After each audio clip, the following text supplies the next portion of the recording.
Falar de pesquisas eleitorais. Aliás, já fica aí a pergunta para você também que está nos assistindo. Pode responder nas nossas redes sociais, Twitter, Facebook, Getter, Instagram, @P62minutos, a seguinte pergunta. Você já foi entrevistado por um pesquisador de um instituto que faz aferição sobre quem vai ganhar a eleição para presidente, quem vai ganhar a eleição para governador, para o Senado? Aliás, aproveito também para pedir para você se inscrever no nosso canal no YouTube, programa 62 minutos. Vamos lá, olha, quase todos os dias o eleitor brasileiro encontra uma pesquisa de intenção de voto para a presidência, como eu disse agora há pouco. Então a nossa reportagem foi às ruas em Brasília e em São Paulo para fazer essa pergunta. Vamos lá. As pesquisas eleitorais nem sempre refletem o resultado das eleições. É por isso que nós viemos às ruas aqui em Brasília e em São Paulo para saber se alguém de fato já foi entrevistado por algum instituto de pesquisa. Não, nunca fui entrevistado, nunca. Não, ainda não. Nunca. Não, nunca. Não, ainda não. Não, ainda não. Não, eu nunca fui. Não. Não. Não. Não. Não, nunca fui. Não. Não. A senhora acredita nesses resultados? Não, não dá para acreditar. Eu acredito, mas eu não acho que todo mundo pode confiar nela 100%, porque nunca sabe o que vai acontecer na hora da eleição, de verdade. Eu não acredito que é muito manipulado essas coisas. Não é que eu acredite, eu acho assim que existe uma manipulação para que a população mais carente, com menos estudo, acredite. Não, eu acredito que essas pesquisas mais é influência de política. Não, não acredito e acho até que tem tramóia. Não, não acredito. Algumas, não todas. Tem algumas que são meio duvidosas. Pois é, Rose. Aliás, recentemente, um portal de notícias criou agora o selo de qualidade de pesquisas. Então, La Garantia Soy Yo. La Garantia Soy Yo. Tem pesquisas que eles garantem, outras nem tanto. E olha tem também os agregadores de pesquisa, que aliás não é algo novo no Brasil, os Estados Unidos tem também. Mas no caso dos portais brasileiros, eles criam agregadores de notícia com 50, 60 pesquisas diferentes e dizem que colocam tudo ali num liquidificador e uma colherada de alguma metodologia que eles não explicam qual é. Enfim, em suma, quase todos dizem que Lula vai ganhar a eleição no primeiro turno. Não foi o que nossa reportagem só não vai ganhar, não. Realmente, só não vai ganhar na rua. E nós acompanhamos, realmente nenhum deles, né, assistiram. E os institutos de pesquisa, eu falo que é o atual voto de cabresto, porque eles indicam quem eles querem. E o pior é que não tem nenhum órgão para regular isso. Quando chega de última hora, eles inventam que teve uma onda, e a onda que mudou tudo, né, Augusto?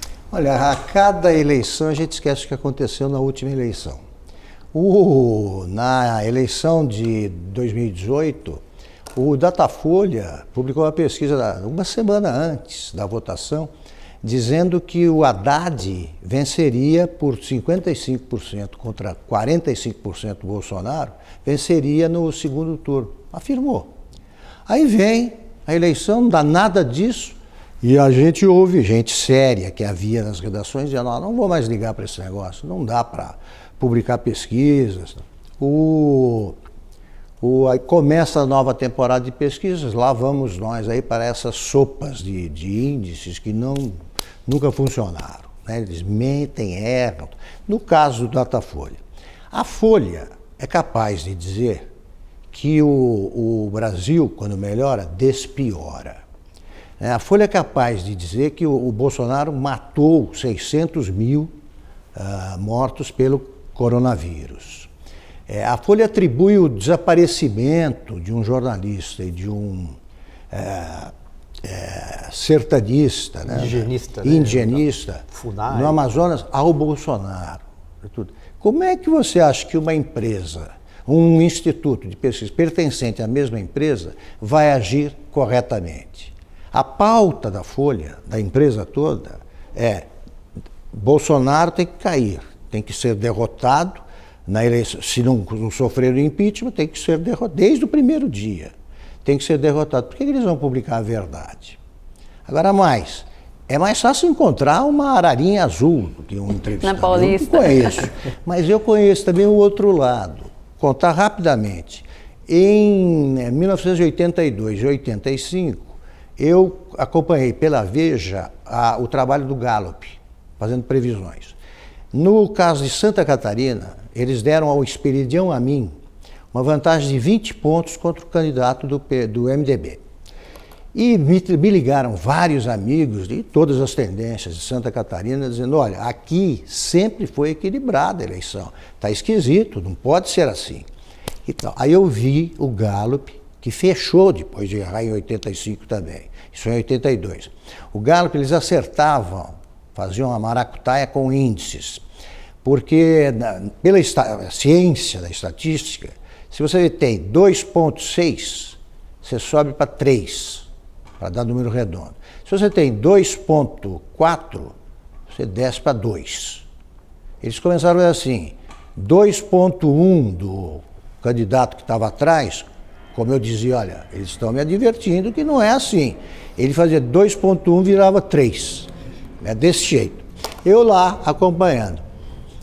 Para resumir, a eleição, eles chegaram à véspera da eleição com o Esperidião Amin 25 pontos acima do adversário. Ele ganhou por 900 votos. 900. Então eu dizia a ele quando eu encontrei, eu sou responsável pela tua vitória, porque se é verdade que o indeciso vota em quem vai ganhar, eu te elegi. E o senador, que era o Jorge Bornhauser, também chegou com quase 30% de vantagem sobre o principal adversário e ganhou por pouco mais de 500 votos. Os dois deviam agradecer ao Gallup e a mim. Fui lá. No dia seguinte, a Veja queria me matar, a direção da Veja. Eu fui lá e disse, olha, o que aconteceu? Depois de uma semana, ele explicou que havia sido subornado um pesquisador num reduto, numa cidade, acho que Joinville, que era um reduto oposicionista.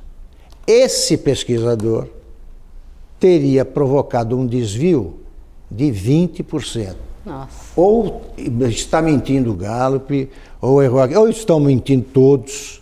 O fato é que desde aquele dia eu parei de perder tempo com pesquisas, porque os jornalistas sempre souberam trabalhar sem esse tipo de muleta.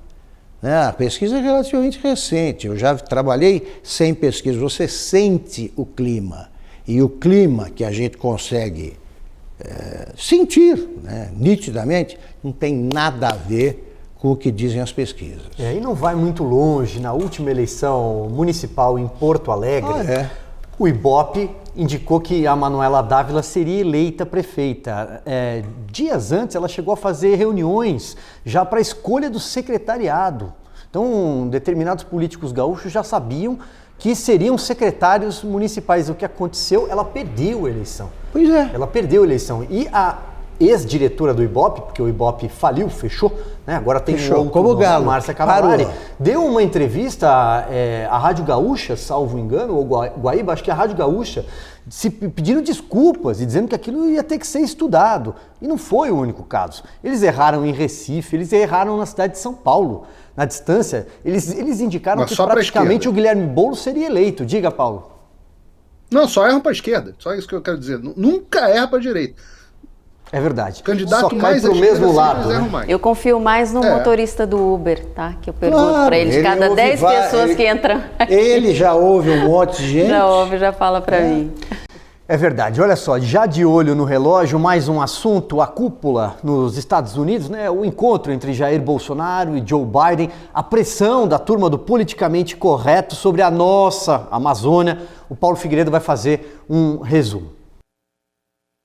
Vou fazer um resumo rápido. Primeiro, o presidente Bolsonaro ter aceitado ir à Cúpula das Américas.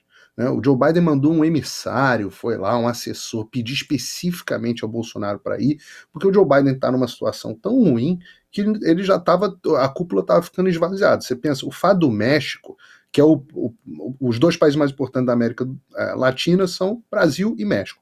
Mas o mais importante para os Estados Unidos especificamente são o México, que são fronteiriços aos Estados Unidos, né? E os Estados Unidos têm um problema sério com o México, que é o problema migratório. Pra vocês terem uma ideia, no ano passado, de 2021, foram 2 milhões de pessoas, isso é uma grande cidade, né?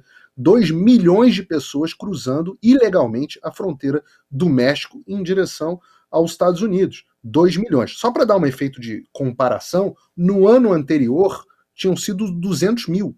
Então, no ano anterior, a gestão do Trump. Então, desde que o Biden assumiu, de um ano para o outro, aumentou 10 vezes. Então, era muito importante o diálogo. Mas o México falou que, se não for Cuba, se não for Venezuela, a gente não vai, os socialistas estão unidos. Então, assim, muito importante e maduro que o presidente Bolsonaro tenha ido, porque ele podia não ter ido. Ia ser absolutamente normal se ele não fosse e não ia gerar problema nenhum. Usou a oportunidade para se aproximar do governo Biden, uma atitude madura para quem diz que o Bolsonaro toma atitudes de política internacional de forma imatura, de forma não pensada. Foi bastante bem pensado. A conversa dos dois decepcionou muito só a um grupo, aos jornalistas, que diziam que ia acontecer de qualquer forma um choque entre os dois, que o Bolsonaro e o Biden iam se dar muito mal, que o Biden ia... Não sei se vocês lembram, saiu umas 2 semanas atrás uma reportagem falsa, acho que foi da Associated Press, dizendo que o Joe Biden, que o diretor da CIA tinha dado um pito no Bolsonaro para ele parar de falar da fraude nas eleições, para ele parar de botar as eleições brasileiras em dúvida, e todo mundo na expectativa, inclusive foi perguntada a secretária de imprensa da Casa Branca a esse respeito, se o Bolsonaro, se o Biden pressionaria o Bolsonaro a esse respeito, falaria alguma coisa nesse sentido. Ela confundiu, né, como eu disse, o Brasil com a Venezuela, deu uma resposta. Mas no final da história, o Bolsonaro disse que a conversa foi maravilhosa, disse que o papo foi muito bom, e isso deixou todo mundo muito chateado, e a imprensa está aí, jururu, que não conseguiu colocar a tensão entre os dois, e a relação Brasil-Estados Unidos vai muito Paulo, bem. E teve um recadinho, né, para as nossas Supremas Cortes, porque Venezuela, Nicarágua e Cuba não foram, porque foram considerados países antidemocráticos. Então, se o Brasil está lá... Pois é.